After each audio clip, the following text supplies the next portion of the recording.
భీమవరం బుల్లోడు భీమవరం బుల్లోడు.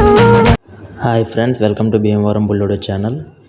అబుదాబిలో నిర్మించిన హైందవ దేవాలయం గుడికి ఇరువైపులా రామాయణం, మహాభారతం, అశోకుని జీవిత చరిత్ర లాంటి ఇతిహాసాలు ఎటువంటి ఆర్టిఫిషియల్ లేకుండా చేతులతో చెక్కడం అయితే జరిగింది. ఇప్పుడు మీకు రామాయణం మొత్తం చూపించే ప్రయత్నం చేస్తాను. ఇటువంటి మంచి మంచి వీడియోలు మన ఛానల్లో ఇంకా చాలా వస్తాయి. కొత్తగా చూసేవారు ఎవరైనా ఉంటే సబ్స్క్రైబ్ చేసుకుని బెల్ ఐకాన్ ఆన్లో పెట్టుకోండి. వీడియో చివరి వరకు చూసి ఎవరికైనా ముగ్గురికి షేర్ చేసి జై శ్రీరామ్ అని కామెంట్ చేయండి. ఇప్పుడు చూస్తుంది మీరు మొత్తం అయోధ్య నగరం. రామచంద్రమూర్తి జన్మించిన దృశ్యం, శిక్షణ తీసుకుంటున్న దృశ్యం,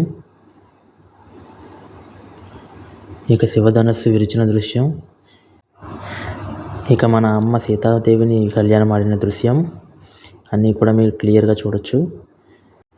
శ్రీ పరశురాముని స్వామితో ఘర్షణకు దిగిన దృశ్యం, తర్వాత పితృవాక్య పరిపాలన కోసం అడవికి బయలుదేరిన దృశ్యం, శ్రీరామచంద్రమూర్తి, సీతామాత, లక్ష్మణుడు అడవికి బయలుదేరగా అక్కడ ఒక బంగారు లేడి కనిపించగా సీతామాత దాని వైపు చూపించి దాన్ని తెమ్మనడం మీకు క్లియర్గా కనిపిస్తుంది చూడండి.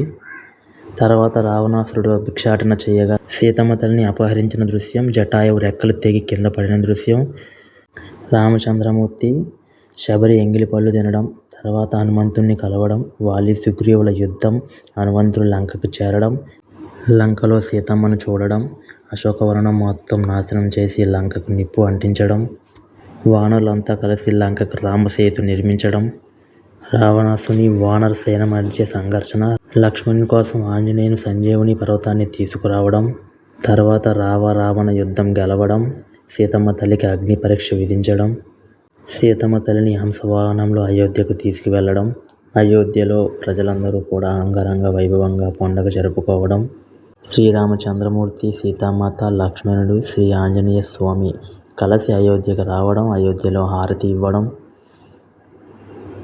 ప్రజలందరూ కూడా సంతోషంగా జయజయలు పలకడం, శ్రీరామ పట్టాభిషేకం జరగడం, సీతమ్మను తిరిగి అడవులలో విడిచిపెట్టడం, లవకుశులు జన్మించడం, లవకుశుల అశ్వాన్ని బంధించడం, రామచంద్రమూర్తి లవకుశులను చూడడం, తన కుమారులే అని తెలుసుకుని పట్టాభిషేకం చేయడం. చూశారు కదా ఫ్రెండ్స్, రామాయణం ఎంత చక్కగా ఇక్కడ చూపించడం జరిగిందో. ఇంకా నెక్స్ట్ వీడియోలో గుడి లోపల దేవీ దేవత విగ్రహాలను కూడా చూపించే ప్రయత్నం చేస్తాను. Please do subscribe.